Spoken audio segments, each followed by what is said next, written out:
First session जो हमारा trial session होता है आइस स्केटिंग रिंग का वो शुरू करें, but just because of this weather जो हमारा मौसम खराब होने की वजह से हम इसको नहीं कर पाए हैं। बट जो है जो हमारा बेसिक जो हमारा क्राइटेरिया रहता है कि स्केटिंग जो हमारा एक शिमला का अहम अंग रहा है, इसको बढ़ावा देने को या इसको बचाने के लिए हम लोग जो है इस इकट्ठे होते हैं यहाँ पे। हमारा हर साल के अंदर जो है विंटर्स के अंदर जनवरी फरवरी के अंदर जो है स्केटिंग जो है आइस स्केटिंग जो खेल जो हम बर्फ़ के ऊपर करते हैं उसका आयोजन करते हैं इस क्लब के अंदर। तो हमारा क्लब जो है 1920 में शुरू हुआ था और इस क्लब को बचाने की मुहिम तब से जारी है। 1989 के अंदर मिस्टर अभय डोगरा हमारे जो जर्मनी से ट्रेनिंग लेके आए थे, इन्होंने फर्स्ट गवर्नमेंट को एक प्रपोजल दिया था कि इस जो आइस स्केटिंग रिंग को है एक आर्टिफिशियल रिंग के अंदर कन्वर्ट किया जाए because of the new technology and global warming की वजह से जो चीज़ें चेंज आ रही थी उसके लिए हमने ये किया था। सेकेंडली अब जो हम चाहते हैं हमारे को इस सब हाई टाइम है कि अगर हम अब नहीं इसको बचा पाए तो ये भी एक जो शिमला का शान है वो हमारे हाथों से निकल जाएगी।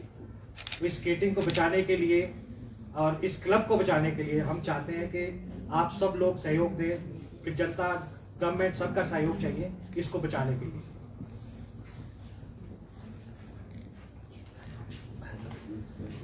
इस बार कब से सेशन शुरू हो रहे हैं? इस बार कब से शुरू होगा सेशन? और क्या रहेगा ओवरऑल, कितनी फीस इस बार, ओवरऑल क्या स्थिति रहेगी पूरा? देखिए हम जो है अपनी स्केटिंग को है बचाने के लिए हम अपनी तरफ से बहुत एफर्ट डालते हैं। हमने जो है लगभग 2-3 सेशन से हमने जो है आइस स्केटिंग की जो है फीस को नहीं बढ़ाया है। हमारी उम्मीद है कि इस साल हमारी जो स्केटिंग शुरू विद इन दिस वीक जो है हम स्केटिंग शुरू कर पाएंगे। वो ये है कि हम मौसम पे डिपेंडेंट है। अगर यही चीज़ आर्टिफिशियल रिंग्स होता तो हम इसको जो है नवंबर में जैसे शुरू कर सकते हैं। अगर हमारा विंटर्स नहीं करना वैसे तो ऑल वेदर हो जाए तो it's nothing like that. All weather हो जाएगा तब तो शिमला के लिए economically and socially it will become one of the greatest things in the coming times.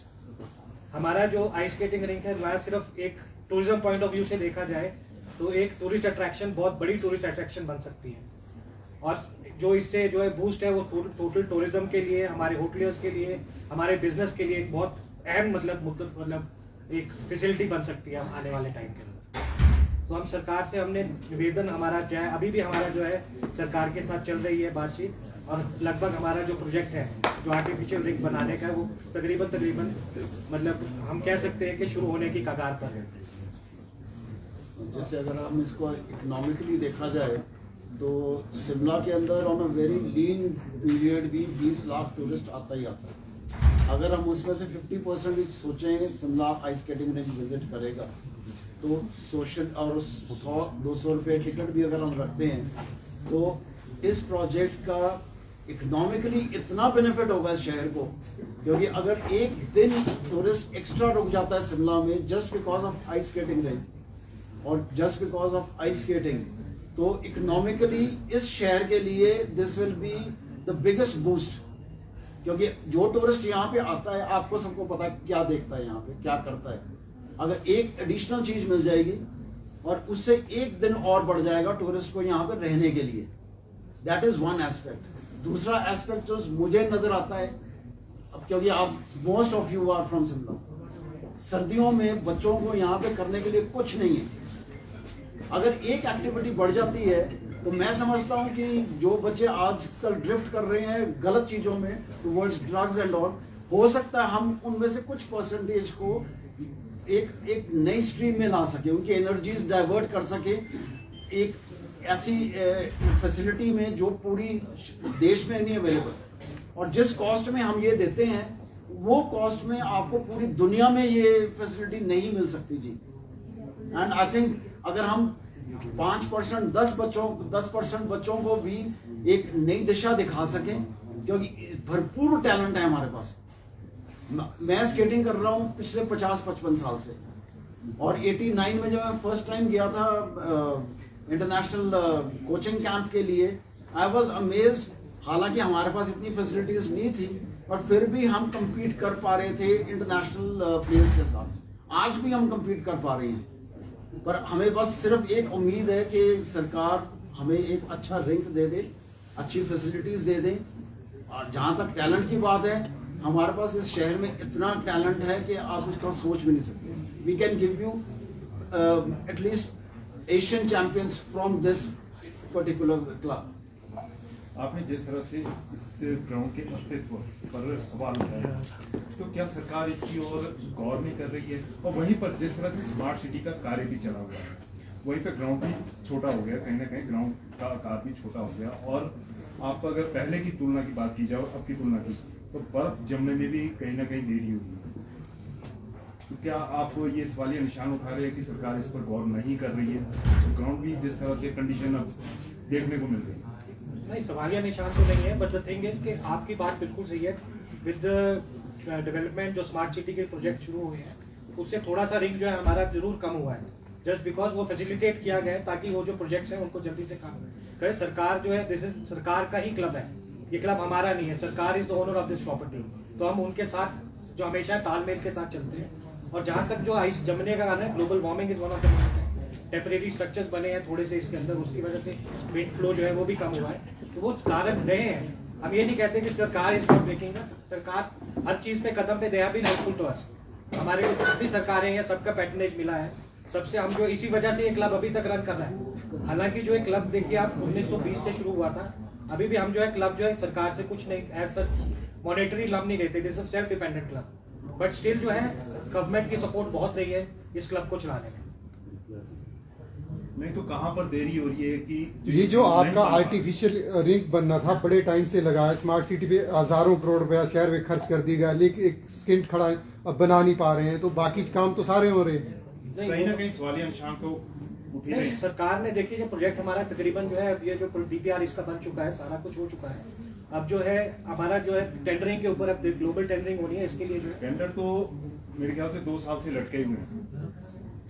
ये नहीं, भी आप पहले भी इस पे कर चुके हैं। ये बहुत लटके हुए। टेक्निकल प्रोजेक्ट है बेसिकली ना, ये हर कोई कंपनी ले नहीं सकती, ये बड़ा टेक्निकल प्रोजेक्ट है। नहीं, सर अब जब कहीं ना आप कहीं कोई बड़ी चीजें बना रहे हो तो ये कौन से कोई दुनिया का हिस्सा तो नहीं है। नहीं सर, ये एक्चुअली पहले एडीबी में आया, नहीं, उससे पहले वही- वो शिफ्ट होते रहे ये वही प्रोजेक्ट। तो बात है ना, सिचुएशन क्यों नहीं हो सबसे पा टेक्निकल काजा में इतना बड़ा रिक बन गया है, लेकिन मैं उसी पे आ रहा था, मैं उसी बात कर रहा था।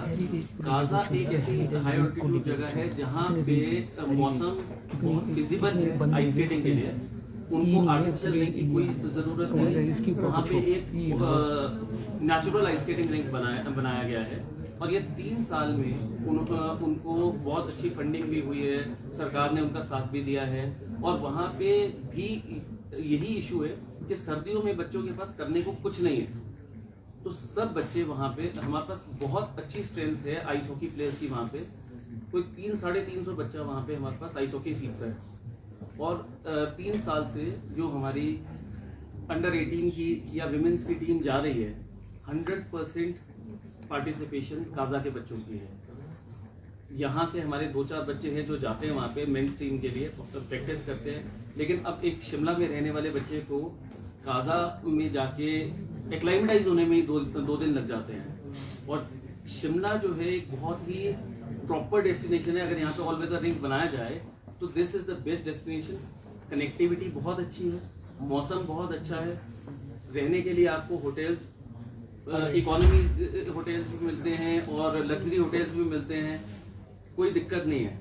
और आपको जो हमारे कैनेडियन एम्बेसी के जो लोग हैं वो हर साल लद्दाख जाते हैं आइस हॉकी मैच खेलने के लिए, उनका एक अलग से वहाँ पे इंडो कैनेडियन कप होता है। तो अगर यहाँ पे एक ऑल वेदर आइस रिंक बनेगा तो दे आर वेरी इंटरेस्टेड, वो तो हर हफ्ते यहाँ पे आके खेलने को तैयार है और सिखाने को तैयार है। आप एक बार बताएंगे कि टोटल कॉस्ट कितनी आएगी इसके, और कितना फायदा होगा, और क्या क्या बनेगा, थोड़ी डिटेल। इसमें अप्रोक्सीमेटली मोर देन 40 करोड़ का ये प्रोजेक्ट है, और इसमें रिंग के साथ साथ चेंजिंग रूम्स जो प्लेयर्स के लिए होते हैं, क्योंकि हमने इंटरनेशनल स्टैंडर्ड का बनाना है, कल को कोई इवेंट्स करवाने हैं इंटरनेशनल, तो हमारे को वो चीज़ें सब दिमाग में रख के बनवानी है। तो चेंजिंग रूम्स बनेंगे, प्रॉपर अपना रेस्टोरेंट्स बनेंगे, और भी जो भी फैसिलिटीज इंटरनेशनल स्टैंडर्ड के उसमें होती है वो सारी रखनी है हमने इसमें। इस बार का क्या रहेगा भाई, इस बार का क्या रहेगा? जैसे अगर इंटरनेशनली देखा जाए तो जैसे रजत जी ने भी बताया, कैनेडियंस आते हैं, not only Canadians, we have चेक रिपब्लिक के लोग आते हैं वहाँ पे, यूएस के लोग आते हैं वहाँ पे, और जितने यूरोपियन कंट्रीज के, फिनलैंड और नॉर्वे, जितने एम्बेसीज हैं, उनको तो ये नेचुरल चीज़ है ना जी। वो हर हफ्ते नहीं तो 15 दिन में एक दफ़ा छुट्टी लेके स्पेशली लद्दाख जाते हैं आइस हॉकी खेलने के लिए।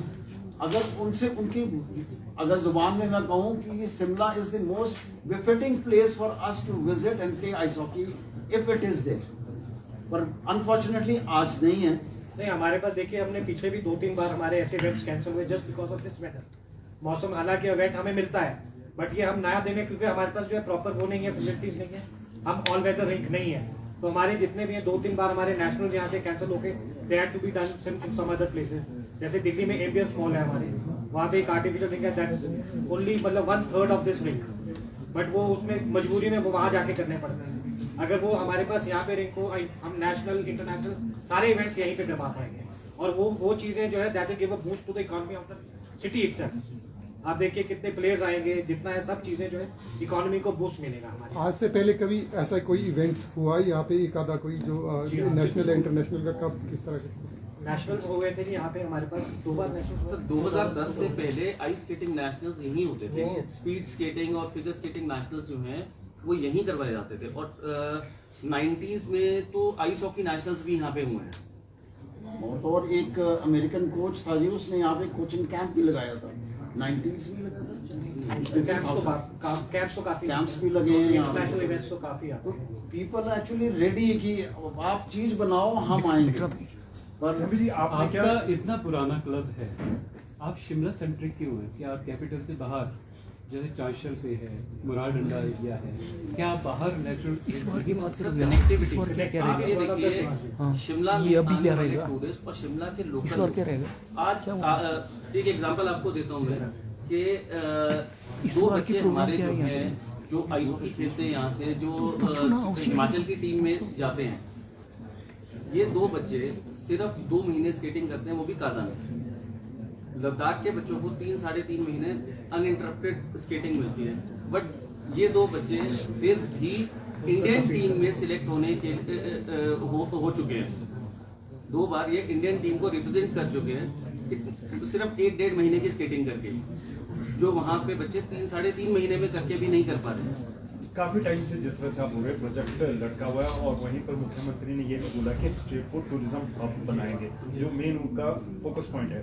क्या इस सरकार के समक्ष आपने मुद्दा उठाया? क्योंकि पिछली सरकार के समक्ष भी ये जिस ये तो तरह से जब विधानसभा के अंदर हमारे सीएम साहब ने बताया था, जो आइस स्केटिंग का ये जो लिंक है, this is the main project which वो टेकअप कर रहे हैं, और वो अभी जो है वो काफी हद तक जो है, आपको बताया मैंने कि डीपीआर बन चुका है, सब कुछ हो चुका है। डीपीआर तो काफी पहले का बन चुका है। नहीं, दोबारा से बनाया गया। दिस इज पहले जो था ये 2-3 बार पहले एडीबी के थ्रू था, पहले स्मार्ट सिटी प्रोजेक्ट के पहले जो अमृत मिशन था उसमें आया था, तब ये कुछ वजह से रह गया था, अब अगेन जो है स्मार्ट सिटी में आया था, अब बट अब ये दोबारा से जो है सरकार ने इसको इस बार और जैसे भाई साहब ने अभी पूछा था कि हम चांशल वगैरह या कुछ नहीं लाते।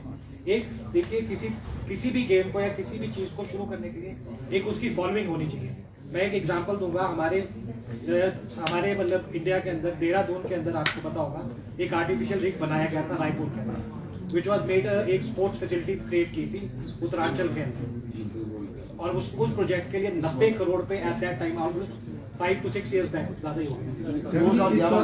इस बार क्या और वो जो रिंग है वो चीज है जो है वो बंद होगी, बिकॉज वहाँ पे फॉलोइंग नहीं थी। अब वही चीज है यहाँ पे शिमला में फॉलोइंग है, यहाँ पे घर घर के जो है, जो पुराने जो घर के जो हमारे मेरे घर के सारे लोग या जितने भी है हमारी family all are into this skating. इसी तरह से काफी जनरेशन जो है यहाँ पे रहती है, उनके जो है skating is in the blood of this. जिस तरह से इस बार कब तक होगी, क्योंकि मौसम पर डिपेंड करता है, क्या जिम खाना और जो अदर एक्टिविटीज हैं वो इस बार करवाएंगे? किस किस तरह की एक्टिविटीज आप करवा रहे हैं? सर हमारी कोशिश तो रहती है कि हम करवाएं, बट वही है कि वेदर डिपेंडेंट होने की वजह से हम हमारी सारी जो मेहनत जो है वो बेकार हो जाती है। कोई टारगेट रखा है? वैसे इस बार कब से आपने करने जा रहे हैं? अपना प्लान कोई बता सकते कंपटीशन हैं। हमारा जो जैसे जो हमारी स्केटिंग जो है हम सोच रहे हैं नेक्स्ट वीक तक शुरू हो जाएगी, तो 25 से 31 के बीच में हम कार्निवल जो होता है, और हमारा जो विंटर कार्निवल जिसको हम कहते हैं, वो 25 और उसके बीच में हम करने की कोशिश करते हैं। वेदर डिपेंडेंट जिम खाना जो हमारा ऑलवेज जनवरी में होता है, जिसके अंदर जो हमारी जो कॉम्पिटिटिव स्पोर्ट्स जो होते हैं अपने क्लब के वो किए जाते हैं। लास्ट ईयर कितने सेशन लगे? लास्ट ईयर हमारे 35 सेशन 14 दिसंबर से होगा लास्ट सेशन। हाँ जी 14 दिसंबर से शुरू हुआ था लास्ट सेशन। 14 से 14 फीस बढ़ा रहे हैं इस बार की? नहीं जी फीस नहीं है पुरानी। कितनी है सर फीस और कितने मेंबर्स हैं थोड़ा बताएंगे सर? जो हमारी जो मतलब एडल्ट जो है दैट इज 3000 रुपीज और जो हमारा कपल जो मेंबरशिप होती है दैट इज 3500 रुपीज। जूनियर्स के लिए जो हमारी जो इस वक्त जो है दैट इज फुल सीजन का 1800 रुपीज दे रहे हैं हम सिर्फ बच्चों से विच इज वेरी नॉमिनल जो इस रेट पे आपको कभी कहीं नहीं मिल सकता।